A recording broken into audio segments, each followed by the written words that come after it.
So I've said this before, and in fact, I heard somebody even did this in a video. That I've said it's okay to hold your nose and vote for Hillary, but when you then lie on her behalf, it hurts her. She's having a hard time getting people to vote for her, right? There's half the country won't vote, and the other half of the country is never going to vote for her, and she's going after Republicans. That's how bad it is, because the left, she can't crap on them hard enough, right? She picked Tim Kaine, the whole deal, Ken Salazar. So my point is, when people lie and go, oh, she's not corrupt, do you have any quid pro quo? Like all that stuff, it doesn't help. It would help more if you just said, yeah, I know she's horrible. The other guy's more horrible. And let's pick it up next. We'll start working as soon as November 9th. We'll start working towards... That would get you more votes. I said that before. That would get you more votes. You know what doesn't get you more votes? When you have to trade in some of your journalistic credibility to do what the right wing does. For instance, now we know that NAFTA could not get passed through the Congress. George Bush, Herbert Walker Bush, signed NAFTA with Canada and Mexico. But then he couldn't get it through the Congress. The Democrats were blocking him. And then Bill Clinton picked up that mantle, and he says, I'll get it through. I'm a Democrat. Like I've been saying for a long time, is that when a Democrat champions a right-wing policy, he splits the natural opposition to that right-wing policy, and it sails through Congress. That's what he did when he deregulated the telecommunications industry. That's what Bill Clinton did when he gutted welfare. That's what Bill Clinton did with NAFTA. George Herbert Walker Bush could not get that through Congress. Bill Clinton did. So it was Bill Clinton who got it ratified. George Herbert Walker Bush signed it.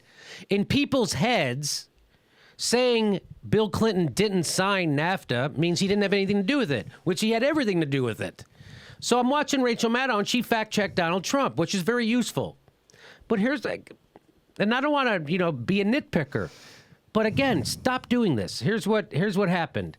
And I don't want to assault Rachel Maddow's character. I'm sure she's a nice person, and if she was dating my sister, I'd be happy about it. Well, and she's a pretty thorough journalist. And if she's normally pretty thorough. When she overlooks something, it's on purpose, like what she did with John Ralston. That was not good.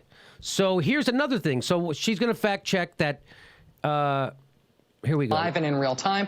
He did say a lot of untrue things. Bill Clinton did not sign NAFTA. George H.W. Bush signed NAFTA. Donald Trump did, in fact, say. So then she just sails right past that one. So now if you're listening at home and you're watching, you're like, oh, my God, it was George Bush. It wasn't Bill Clinton. I always was told it was Bill Clinton that did NAFTA. It was Bill Clinton. He just didn't sign it. He just didn't sign it with Mexico and Canada. It was already signed. But the hard part is getting it ratified. Getting the Congress to ratify a treaty is tremendously difficult. Tremendously difficult. Now I think we're supposed to be better. That's why I like being on the left, because you don't have to lie, and we're not supposed to. Like that's not a lie. That's technically correct, actually. That's technically correct. But it is an obfuscation. But it's almost you're using facts to mislead. You didn't say what I said. Yes, of course, it wasn't Bill Clinton who signed it, but he did get it ratified and get it through Congress. Because George Herbert Walker Bush couldn't. Like that would be a more honest reading of that. By the way, I would have loved for Lester Holt to turn to Donald Trump and say, "So what was in NAFTA?" Just ask him. Yeah. And I guarantee you, he couldn't. I bet you he wouldn't. Because let me just say something: the TPP and NAFTA are unbelievably complicated treaties. Like, they have so many friggin' moving parts. Right. You just need to know the summary of it. The summary of it is that it's against working people. It's a race to the bottom. And the TPP takes sovereignty away from local governments and gives it to an extrajudicial corporate court that I don't even know where they meet or whatever. That's kind of true and it's kind of not. I mean, the TPP is highly problematic, and in its current form, it really shouldn't exist. But there are lots of things in there that you'd be like, oh, yeah, I agree with that. Okay. And there's a lot of parts that you'd be like, oh, heavens, no. Right. The red flags are just pretty like, Okay. oh, man, environmental, But- all right. this stuff. But this is more about this. But I'm saying, like, NAFTA is another thing where it's like, it's so complicated, and he's just picked it up as a talking point Right. of being against NAFTA, and he has no idea what NAFTA is. Like, he really has no idea what the moving parts of it are. He just thinks like, well, my constituents didn't like it. They don't even know what NAFTA did. They really don't. Well, everyone knows that it screwed over working people, and that now companies, if a union stands up to a company, the company just goes to Mexico. And that's what's been happening, and there's no blowback for it. There's no price to be paid. And I just want to say this about that. Like, you can tell people the truth about the Clintons. You know, it's so funny that the right-wing stuff, the right wing can't get done. They leave it up to the Clintons, right? Like NAFTA, deregulating the telecommunications industry, deregulating Wall Street. The Iraq War couldn't get done without Hillary Clinton. Wouldn't have got done without Hillary Clinton. It's amazing, right? And now we got Barack Obama pushing the TPP. Another thing that if it was a Republican president pushing it, the Democrats would be united, and the independents too would be united against it. So this isn't like a unsubstantiated theory. No.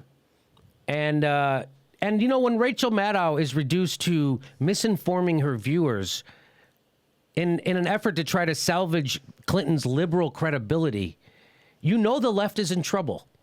Because that's what that is. You're using an accurate, technically accurate fact, but you're not giving you're making a sin of omission.